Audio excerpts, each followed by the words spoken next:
नमस्ते दोस्तों, do you want to save a tax? क्या आप टैक्स बचाना चाहते हैं? तो देखो दोस्तों, अगर आपको टैक्स बचाना है तो सबसे पहले आपको टैक्स दो प्रकार के होते हैं ये समझना पड़ेगा।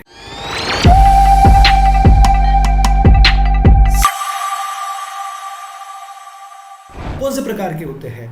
तो एक होता है डायरेक्ट टैक्स और दूसरा होता है इनडायरेक्ट टैक्स। डायरेक्ट टैक्स तो समझ में आता है, गवर्नमेंट जो भी आप अर्न करते हो उसके ऊपर 10%, 20%, 30% जो भी है वो लेता है। लेकिन इनडायरेक्ट टैक्स, इसको समझना बहुत ज़रूरी है। अगर आप इनडायरेक्ट टैक्स को नहीं समझते हो और सिर्फ डायरेक्ट टैक्स ही बचाने के बारे में सोचते हो या ये सोचते हो कि मेरा तो अर्निंग इतना है नहीं, मुझे तो टैक्स भरने की ज़रूरत नहीं, लेकिन ऐसा कुछ नहीं। Each and every individual paying lots of tax to government. Indirect tax कैसे, उसको समझें। देखिए, कोई भी कंपनी कोई भी प्रोडक्ट बनाती है तो वो प्रोडक्ट बनाती है, लेकिन उस दौरान वो अपने एम्प्लॉय टैक्स भरती है। फिर बहुत सारे टैक्सेस कंपनी को लगते हैं, वो सारे के सारे टैक्सेस वो कंपनी बेयर करती है और वो प्रोडक्ट बनाती है। अब वो कंपनी टैक्सेस जो बेयर करती है, बट ऑब्वियस उस प्रोडक्ट पे ही वो सारे चार्जेस लगाएगी।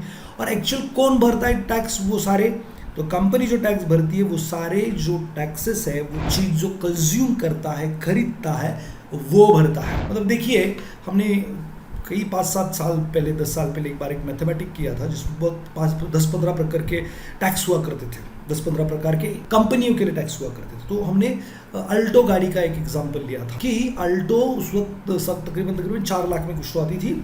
तो हम लोगों ने देखा कि वो जो अल्टो है लोहे की बनती है, तो लोहा माइनिंग करने वाली एक कंपनी, वो सारे एम्प्लॉय के टैक्स भर रही है, बहुत सारे टैक्सेस भर रही है, और वो सारे के सारे जो टैक्सेस है वो अशुद्ध लोहे पे डाल रही है। फिर अशुद्ध लोहा ट्रक में लोड किया जा रहा है, फिर ट्रक वाला डीजल भर रहा है, पेट्रोल भर रहा है, जो भी भर रहा है उसकी अर्निंग, सारी चीजें, उसके जो भी टैक्सेस है वो भी सारे के सारे मत्थे मार रहा है वो अनप्योर जो भी लोहा है उसके ऊपर। फिर वो गाड़ी दूसरी कंपनी के दरवाजे पे खड़ी होती है, जो प्योर लोहा है उसको निकाला जाता है, उसको फिर शीट में कन्वर्ट करते हैं, लोहे की शीट। फिर वो भी कंपनी सारे टैक्सेस भरती है, वो भी सारी चीजें जो टैक्सेस है सारी उस शीट्स पे लगा दी थी, लोहे की शीट जो बनती है वो फिर से ट्रक में लोड होती है। फिर ट्रक वाला डीजल के, पेट्रोल के सारे जो चार्जेस है उस शीट पे लगाता है। फिर दूसरी कंपनी में वो लोहे की शीट खाली की जाती है, वहाँ पे अल्टो के दरवाजे का आकार दिया जाता है उसको, फिर वो भी कंपनी सारे टैक्सेस भरती है। फिर से ट्रक पे लोड किया जाता है, फिर ट्रक वाला सारे टैक्सेस भरता है, फिर से वो दरवाज़ा लाकर मारुति सुजुकी के दरवाजे खाली किया जाता है, मारुति सुजुकी वो जोड़ देती है अल्टो में,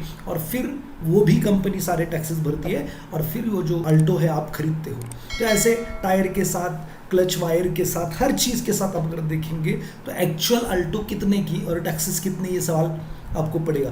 फिर रोड टैक्स, ये टैक्स, वो टैक्स कौन भर रही है? कंपनियां भर रही है या एंड यूजर भर रहा है? उसको तो लग रहा है मैंने नहीं भरा कोई टैक्स। लेकिन देखिए, हर चीज़, साबुन से लेकर कपड़े से लेकर हर चीज़ को आप इनडायरेक्ट टैक्स बहुत ज़्यादा भरते हो। देखिए दोस्तों, अगर मैं कंपेरिजन करूँ अमीर और गरीब का, तो गरीब गरीब होता जाता है, अमीर अमीर होता जाता है। इसका ये भी कारण है कि गरीब लोग ज़्यादा से ज़्यादा इनडायरेक्ट टैक्स भरते हैं।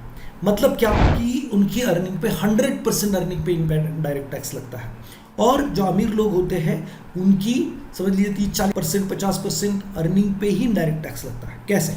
देखिए, जीने के लिए, सर्वाइव करने के लिए 20,000 रुपये ज़रूरत है, गरीब को भी और अमीर को भी, क्योंकि वो भी रोटी ही खाता है, क्योंकि गरीब भी वही खाता। तो समझ लीजिए गरीब का अर्निंग ही 20,000 और जो अमीर है उसका अर्निंग 1 लाख है उदाहरण के तौर पर।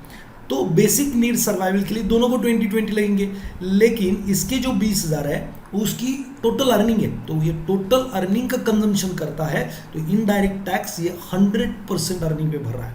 यहाँ पर जो अमीर है वो 20,000 रुपये नेसेसिटी पे स्पेंड कर रहा है, 20,000 रुपये लग्जरी पे स्पेंड कर रहा है, तो ये 40,000 रुपये खर्च कर रहा है, तो ये 40% अर्निंग पे, लाख कमा रहा है तो 40% अर्निंग पे इनडायरेक्ट टैक्स भर रहा है, और 60% अर्निंग उसके पास बची हुई है, वो इन्वेस्ट कर रहा है। देखिए दोस्तों, अगर आपको अमीर बनना है तो सबसे पहले तो आपको गार्बेज, मतलब जो चीज़ की ज़रूरत नहीं है, जीने के लिए जो चीज़ ज़रूरी नहीं है, जिसका रिसेल वैल्यू नहीं है, ऐसी चीज़ों को खरीदना नहीं है, लाइबिलिटी को खरीदना नहीं है। जितना हो सके उतना आपको इनडायरेक्ट टैक्स में पैसे अपने बचाने हैं। तो ये जो वीडियो है मैं खास पर्पस से बना रहा हूँ, जिससे कुछ कंसेप्ट जो अनदेखी है उसको मैं क्लियर करने की कोशिश कर रहा हूँ।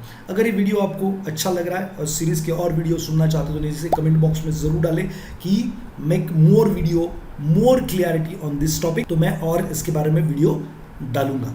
दूसरी बात, अगर ये वीडियो आपको पसंद आए तो उसको लाइक, शेयर और चैनल को सब्सक्राइब करना ना भूलें। पॉसिबल है तो बेल आइकन को भी हिट कीजिए, जब भी मैं नया वीडियो डालूँ तो आपको उसका नोटिफिकेशन आ जाएगा।